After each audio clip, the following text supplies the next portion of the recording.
Good afternoon. I am deeply saddened and concerned about the reports coming from Russia that Alexei Navalny is dead. All the facts has to be established, and Russia has serious questions to answer. Alexei Navalny has been a strong voice for freedom, for democracy for many years, and NATO and NATO Allies have called for his immediate release for a long time. And today my thoughts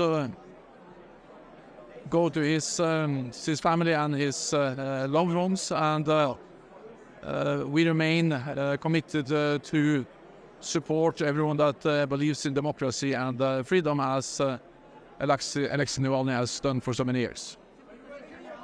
Sorry, I can't do. We don't have any information now. That's the reason why it is important to have all facts established, and why Russia has some very serious questions to answer. What we have seen is that Russia has become a more and more authoritarian power, that they have used oppression against opposition for many years.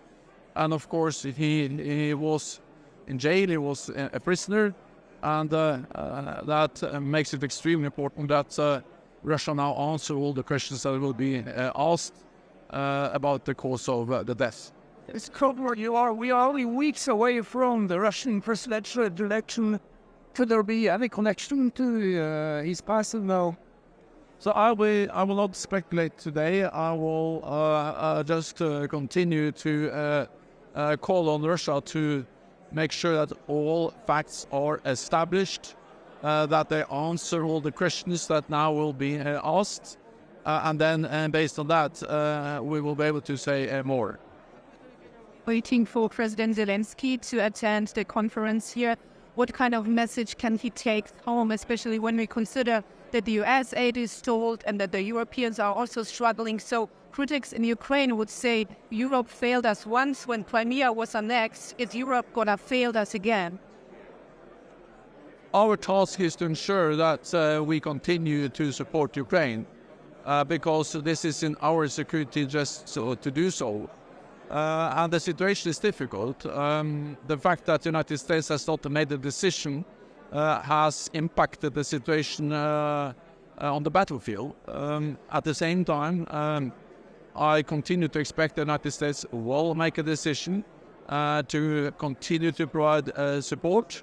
And it's also important to actually recognize that even though the situation on the battlefield is difficult, we should not overestimate Russia and underestimate Ukraine.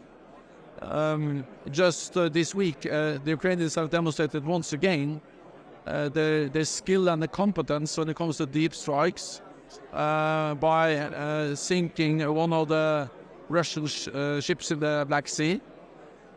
We have also seen new announcements of more support for Ukraine at the NATO Defense Ministerial meeting this week.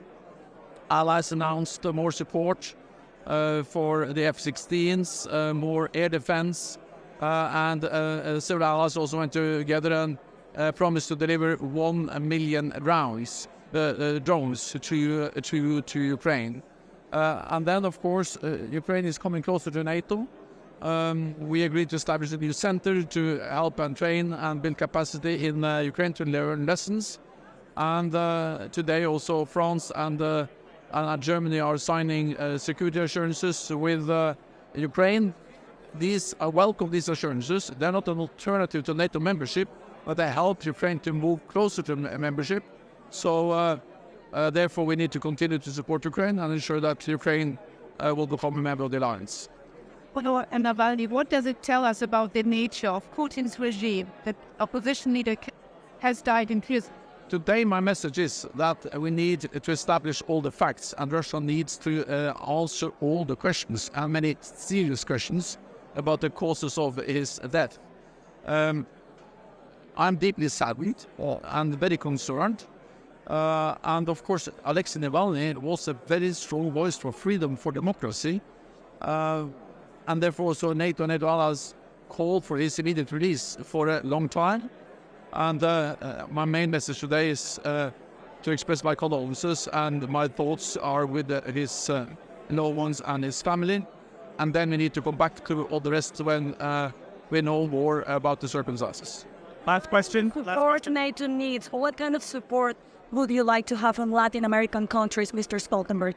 There are like countries all over the world who believe in freedom and democracy to support Ukraine, because it will not only be a tragedy for Ukraine if President Putin wins, but it will make the whole world more dangerous. Because then the message to authoritarian leaders all over the world will be that when they use military force, they get what they want. And then we all will become more vulnerable, and therefore it is extremely important that also countries in Latin America believe in freedom, support Ukraine and stand up against the war aggression against Ukraine. Thank you so much.